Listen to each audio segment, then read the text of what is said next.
Hello दोस्तों, मैं हिमांशु त्यागी आपके अपने YouTube चैनल फोकस इंस्टीट्यूट में आपका हार्दिक स्वागत करता हूं। और आज शॉर्ट वीडियो के माध्यम से हम समझेंगे कि किस प्रकार समास छांटते हैं। और समास में समझेंगे द्वंद्व समास छांटना, क्योंकि द्वंद्व समास में अक्सर बच्चों को प्रॉब्लम रहती है, क्योंकि द्वंद्व समास के अलग अलग टाइप हैं। तो कैसे पता करें कि इसमें कौन सा समास है। देखो, द्वंद्व समास आज हम पढ़ेंगे, और उससे पहले हम थोड़ा सा पहले समास के बारे में जानने की कोशिश करेंगे।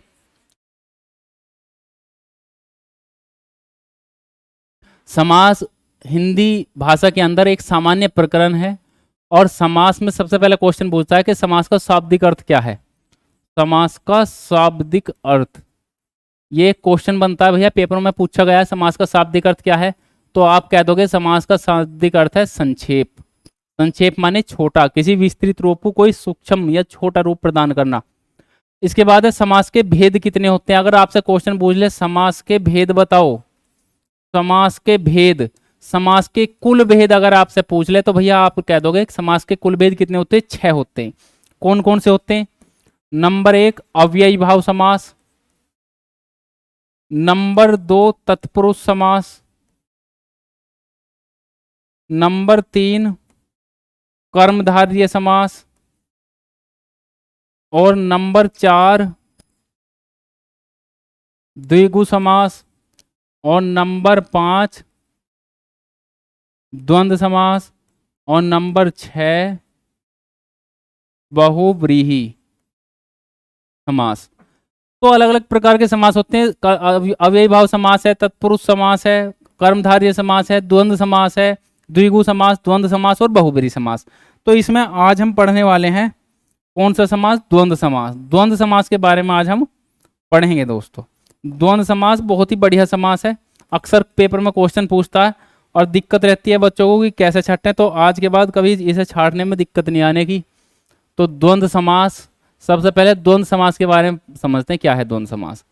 देखो, द्वंद्व समास में अगर पदों की बात करें तो सबसे पहले ऐसा क्वेश्चन पूछ देता है कि किस समास में कौन से पद हैं। तो कोई सा भी समास है, हर एक समास के अंदर 2 पद होते हैं, लेकिन द्वंद्व समास एकमात्र ऐसा समास है जिसमें पद 2 होते हैं। लेकिन कभी कभी कुछ उदाहरण ऐसे भी हो सकते हैं जिनमें पदों की संख्या 2 से अधिक हो सकती है। अगर अधिकतम कितने पद हो सकते हैं, तो 6 पद हो सकते हैं। द्वंद्व समास एकमात्र ऐसा समास है जिसमें पदों की अधिकतम संख्या 6 हो सकती है। इसके बाद है प्रधान पद कौन सा है। देखो, कुछ पद ऐसे जिनका प्रथम पद प्रधान है, कुछ पद ऐसे जिन सब समास ऐसे जिनका द्वितीय पद प्रधान है, और एकमात्र द्वंद्व समास ऐसा है जिसके दोनों पद प्रधान होते हैं। पूर्व पद प्लस उत्तर पद, दोनों पद प्रधान होते हैं किसके, द्वंद्व समास के। ध्यान रखना कि एकमात्र द्वंद्व समास ही ऐसा समास है जिसके दोनों पद प्रधान होते हैं। जैसा अव्यय का पहला पद प्रधान है, तत्पुरुष का द्वितीय पद प्रधान है, कर्मधारय का द्वितीय, द्विगु का द्वितीय, बहुब्रीहि का कोई से पद प्रधान नहीं है। द्वंद्व समास के दोनों पद प्रधान है। इसके बाद है कि द्वंद्व समास छठे कैसे, द्वंद्व समास छांटने के नियम। तो द्वंद्व समास छांटने का नियम देखो, पहला नियम क्या है।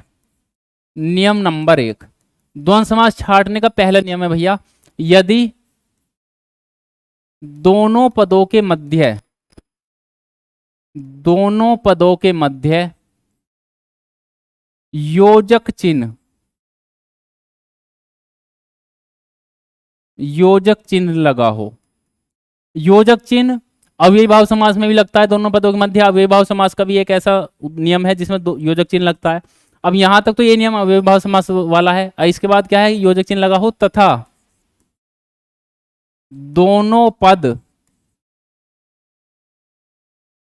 विलोम अर्थ दें। दोनों पदों के बीच में विलोम अर्थ के आधार पर संबंध हो। तो अव्ययी भाव समास और द्वंद्व समास में क्या डिफरेंस हुआ कि वहां भी योजक चिन्ह मिलेगा, यहां भी योजक चिन्ह मिलेगा, लेकिन वहां दोनों पद एक जैसे होंगे, यहां दोनों पद अलग अलग होंगे।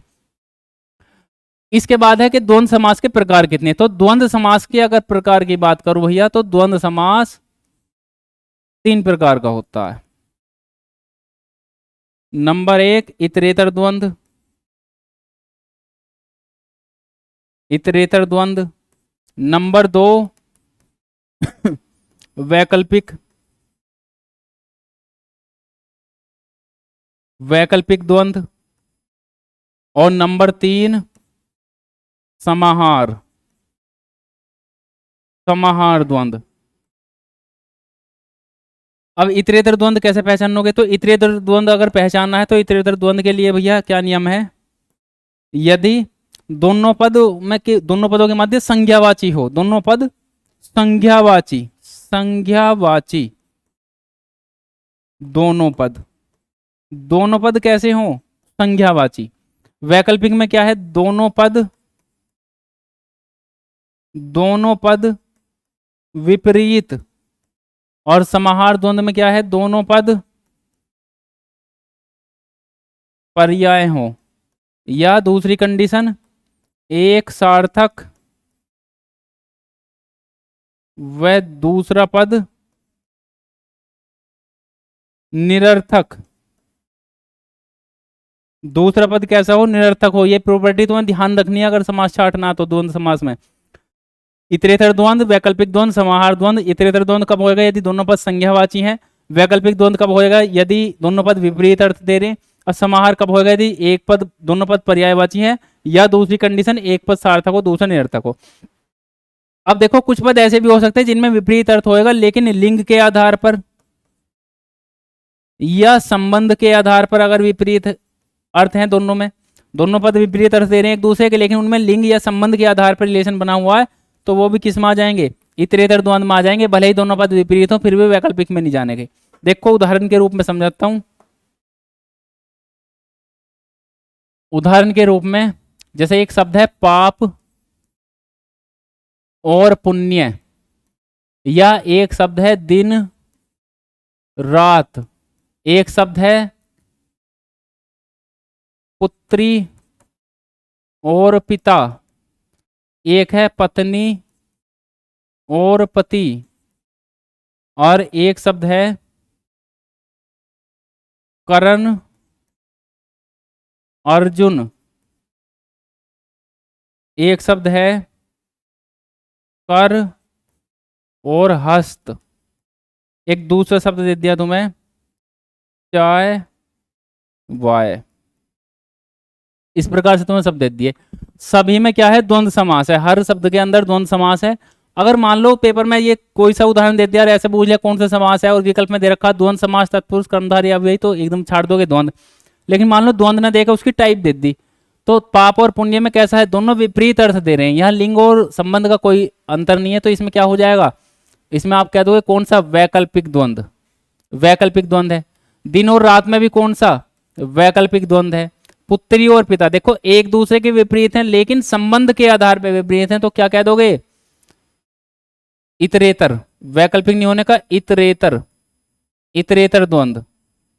और इसके बाद पति पत्नी लिंग के आधार पर विपरीत हैं, तो इसमें भी इतरेतर, क्योंकि मैंने तुम्हें बताया यदि विपरीत हैं लिंग के या संबंध के आधार पर विपरीत हैं तो इतरेतर।